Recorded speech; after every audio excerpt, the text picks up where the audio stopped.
Bonjour à tous, aujourd'hui on va suivre un tutoriel pour remplacer le connecteur de charge sur un iPhone 6S. Donc le connecteur de charge contient bien sûr la prise de charge, donc là où vous mettez votre chargeur évidemment, le connecteur jack, donc la prise de jack pardon, où vous branchez votre écouteur, et également deux micros qui sont utilisés notamment en communication, et enfin une antenne, le câble de l'antenne GSM pour capter le réseau.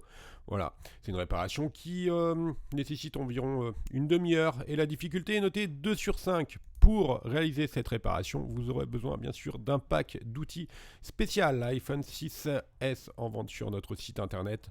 N'oubliez pas que vous bénéficiez de 10% de remise avec le code YouTube.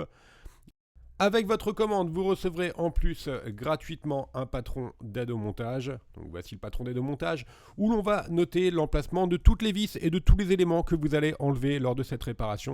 Donc voilà, les vis sont numérotées et tous les petits éléments sont à noter. Donc ça va vous permettre de repositionner vos vis directement sur le patron et de ne pas les mélanger et de pouvoir suivre plus facilement le tutoriel. Voilà, au dos vous avez quelques informations supplémentaires sur les réparations. Pour finir la présentation, la pièce est également disponible en kit prêt à réparer. Donc le kit prêt à réparer va comprendre bien sûr les outils, donc les outils qu'on a spécialement sélectionnés pour votre iPhone 6S, et également un patron adhésif d'aide au montage pour positionner vos vis et ne pas les perdre. Voilà, donc simplement ça colle et vous pouvez récupérer vos vis plus simplement et ne pas les mélanger. Et également, le kit prêt à réparer comprend un manuel de réparation qui va reprendre l'ensemble des réparations que vous pouvez faire sur votre 6S. Allez, on commence tout de suite maintenant la réparation de votre connecteur de charge sur votre 6S. Bien sûr, avant toute réparation, il faut éteindre le téléphone. Voilà, on va éteindre l'iPhone 6S et on va retirer la carte SIM. Retirer la carte SIM, c'est facultatif pour cette réparation. Alors, on va ouvrir le téléphone. Pour l'ouvrir, c'est toujours pareil depuis l'iPhone 5. On enlève les deux vis Pentalobe qui sont notées à 1 et A2 sur le patron d'aide au montage. Elles sont en forme d'étoile. Donc normalement, vous avez un petit tournevis noir. Vous utilisez ce petit tournevis et vous le reprenez qu'à la fin de la réparation. Il n'y a que deux vis Pentalobe sur le 6S. Alors nouveauté sur le 6S, l'écran est légèrement collé avec du double face sur le contour. Donc on va utiliser une ventouse qu'on va coller juste au-dessus du bouton Home. Et ensuite on va faire levier. On va tirer sur la ventouse pour faire apparaître un petit jour en bas, en dessous le bouton Home, et on va placer notre levier entre le châssis de l'iPhone et la vitre, et on va faire tout le contour. Alors, mettez bien le levier comme sur la vidéo, et surtout, ne faites pas de... n'essayez pas de l'ouvrir trop à ce moment-là. Voilà. Le but, c'est juste de passer le levier sur tout le contour, voilà, sur 1 ou 2 mm, pas plus. L'écran est vraiment très très peu collé. Ça ne sert à rien d'aller trop loin. Voilà. Une fois que vous avez fait tout le tour de l'iPhone 6S, vous pouvez commencer à l'ouvrir. Donc comme un livre, on va l'ouvrir par le bas. On va tirer un petit peu vers nous, l'ouvrir par le bas. Et le remonter à 90 degrés. Voilà, alors l'écran, bien sûr, il est encore connecté à la carte mère. Donc on va déconnecter les nappes de l'écran. Les nappes de l'écran, elles sont protégées par une plaquette qui est notée dièse 1 sur le patron d'aide au montage et qui est maintenue par 4 vis notées de B1 à B4. Ce sont des vis cruciformes. Alors attention, elles ne font pas la même taille, donc il faut vraiment bien les mettre au bon endroit sur le patron d'aide au montage pour ne pas les mélanger ensuite. On retire la plaquette. Et maintenant, bien sûr, on n'a plus qu'à déconnecter les 3 nappes de l'écran. La nappe du tactile, la nappe du LCD et enfin la nappe de la caméra avant qui contient également les capteurs de proximité, luminosité.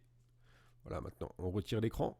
Alors c'est facultatif de retirer l'écran, mais c'est beaucoup plus facile après pour travailler. On va déposer le Taptic Engine, en fait c'est le vibreur. C'est un vibreur amélioré qui est maintenu par deux vis.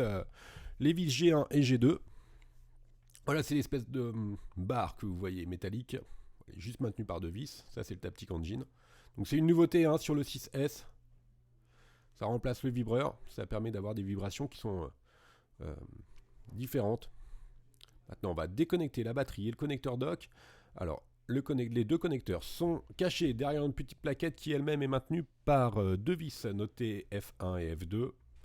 On enlève les deux vis, la plaquette qui est notée dièse 4 et on a un accès direct aux nappes de la batterie. Celle-ci, ça c'est la batterie. On le déconnecte en utilisant un levier en plastique. Et enfin, la nappe qui nous intéresse, la nappe du connecteur dock. Toujours utiliser un outil en plastique pour enlever les nappes. Alors la nappe elle est légèrement collée sur le bloc haut-parleur, là on voit pas très bien, c'est noir sur noir, voilà, vous voyez mieux. On la décolle. Maintenant on va retirer le bloc du haut-parleur. Alors si vous reste un petit peu d'adhésif qui vous gêne, vous enlevez l'adhésif pour avoir accès aux vis qui sont juste à côté du châssis. Un petit mot sur les adhésifs, c'est pour l'étanchéité de l'iPhone. Où on va déconnecter l'antenne GSM, qui est présente également sur notre connecteur dock. Enfin, un petit zoom avant, voilà toutes les vis qu'il faut enlever. Il y en a beaucoup. Là, c'est utile pour le patron. Alors, on va commencer. C'est toutes des vis cruciformes. Donc, on a le même tournevis H1 à H5. Ça sont les vis de l'antenne, du bloc haut-parleur, pardon. On fait les J, en fait, toutes les vis apparentes. Pour simplifier un petit peu les choses, vous les enlevez. Faites attention, elles ont toutes des tailles différentes. D'où l'utilité du patron d'aide au montage.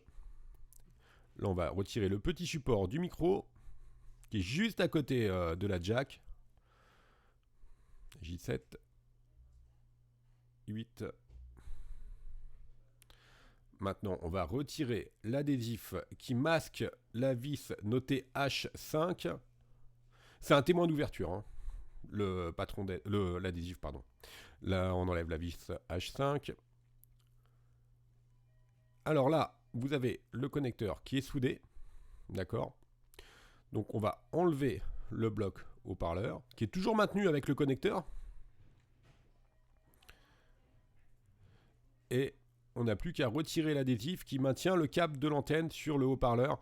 Alors là également, c'est noir sur noir, mais c'est pas forcément très évident, mais vous le voyez très bien normalement, l'adhésif. Et voilà, on a libéré le haut-parleur. L'antenne qui est là, c'est l'antenne Bluetooth, il me semble. Vous la laissez, on n'aura pas besoin, donc on va la coller sur la batterie pour pas qu'elle nous gêne. On la repositionnera tout à l'heure.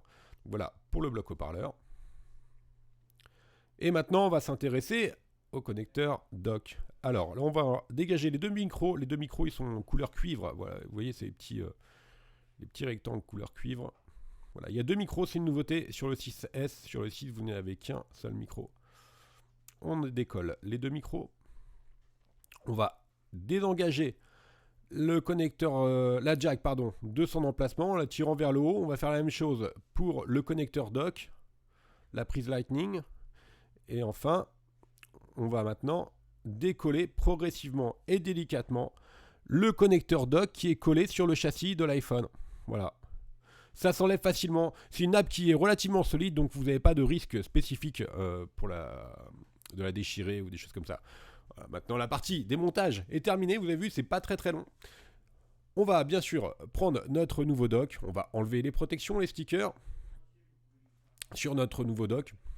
Alors nous, étant donné que le nôtre n'était pas abîmé, on va éviter d'utiliser une pièce pour rien. On va remettre notre connecteur d'origine. On repositionne la jack. On va repositionner également le dock. Donc il doit rentrer, la jack doit rentrer dans le châssis et le dock aussi. De toute façon, après vous allez avoir tellement de vis que si vous l'avez mal inséré, vous allez voir, vous allez avoir un problème quelque part. On va maintenir la jack.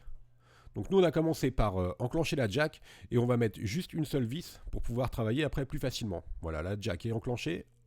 On va repositionner ensuite le micro de gauche et le micro de droite, les deux micros. Et on va appuyer pour rentrer le connecteur dock dans le châssis. On va recoller le dock comme à l'origine. Maintenant, on n'a plus qu'à revisser. Alors faites attention à l'ordre des vis là, parce que sinon vous allez avoir des problèmes. Il faut vraiment bien le faire comme dans le tuto. Alors là, ici, là pour l'instant on en a fait deux. Il y a des vis qui se superposent, donc si vous le faites pas, dans le bon ordre, vous allez avoir des problèmes. Pas très grave, mais vous allez devoir reprendre le tuto. I5, I2. Là, doivent rentrer parfaitement.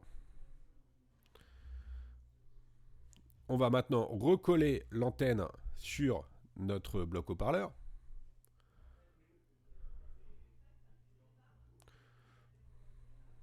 On aurait pu laisser le bloc haut-parleur, hein. Nous, on a préféré l'enlever pour avoir plus de liberté et avoir une vidéo plus claire. Plutôt que d'avoir un bloc haut-parleur qui se balade, on aurait pu tout à fait le laisser accrocher. On remet le guide de l'antenne GSM, donc du câble coaxial. On repositionne notre bloc haut-parleur. On va remettre la plaquette qui est à gauche du connecteur dock avec la vis H4, H5, H3 et H1. H2. Toujours des vis cruciformes, il n'y a rien de spécifique à signaler. On va reconnecter, on va remettre l'antenne GSM dans son guide et la reconnecter sur la carte mère. Donc c'est un petit câble coaxial, c'est pas forcément très facile à voir en vidéo, ça fait 1 mm, hein, donc on peut pas faire une vidéo trop précise à cet endroit-là. C'est juste en dessous du connecteur de batterie en fait. On le reclipse. Vous devez sentir, hein, là il n'y a pas de problème. Vous allez sentir quand le connecteur est connecté. Pareil pour la nappe dock. Alors là, ça se joue au millimètre. Donc si vous l'avez mal replacé, votre connecteur dock, vous allez avoir du mal à le réenclencher.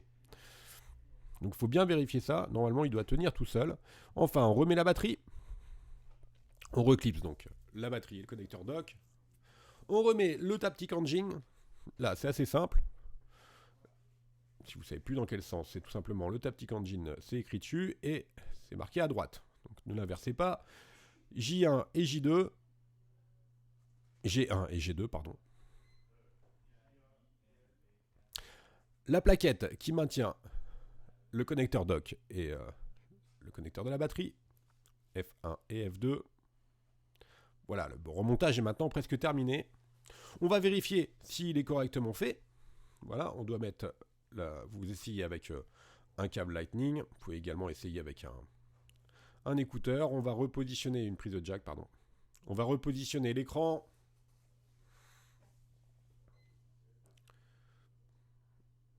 Alors, les 3 nappes de l'écran. Alors, moi, ce que je vous conseille sur la première nappe, c'est de partir sur la droite pour la clipser sur la gauche. Donc, vous le mettez à droite et après, vous allez à gauche. On remet les 3 nappes. Donc, LCD, tactile et la nappe de la caméra avant. Vous elles doivent vraiment clipser les nappes. Des fois, si vous voyez, vous avez un doute, vous ne savez pas trop si elles sont clipsées et tout ça, vous devez vraiment les sentir se clipser les nappes, hein. Notamment la nappe du tactile et du LCD, des fois on a l'impression qu'elles sont bien enclenchées, en fait elles ne le sont pas, vous devrez vraiment sentir le clips au doigt, pour être sûr qu'elles soient bien, elles doivent vraiment être plates également, bien mises à l'horizontale. Si vous voyez qu'elles sont légèrement courbées, c'est tout simplement qu'elles sont mal enclenchées dans le connecteur. On remet les 4 vis de l'écran. Alors faites attention notamment à la vis qui est la plus longue. La vis la plus longue, elle est en haut à droite. Ne la mettez pas ailleurs sur la carte mère, sinon vous risquez de l'endommager. Enfin sur la plaquette, sinon vous risquez d'endommager la carte mère. On va refermer l'écran, on le reclipse par le haut. Et après, c'est très simple. On n'a plus qu'à faire pression pour clipser l'écran. Alors juste un petit point sur le double face. Vous pouvez réutiliser le double face d'origine ou en remettre d'autres. Honnêtement, ça sert juste de joint d'étanchéité. Il n'y en avait pas sur le 6. Ça posait pas de problème particulier. On remet les deux vis Pentalobe qui sont notées A1 et A2. Donc vous reprenez votre tournevis Pentalobe. Voilà, maintenant la réparation est terminée. Vous pouvez rallumer votre iPhone. Voilà, merci à tous de nous avoir suivis. Donc, en général, il faut changer le connecteur dock si votre téléphone a l'esprit d'humidité, si vous n'avez pas à le recharger, si vous avez des problèmes pour enregistrer vos voix ou si vos correspondants ne vous entendent pas. Et également si vous avez un problème avec quelque chose qui est coincé dans la prise de jack. Voilà, merci à tous de nous avoir suivis. N'oubliez pas que vous bénéficiez de 10% de remise avec le code YouTube. Et si vous vous connectez sur notre site internet, vous retrouverez plus de 100 tutoriels, photos et vidéos pour réaliser toutes les réparations. Merci à tous, à bientôt.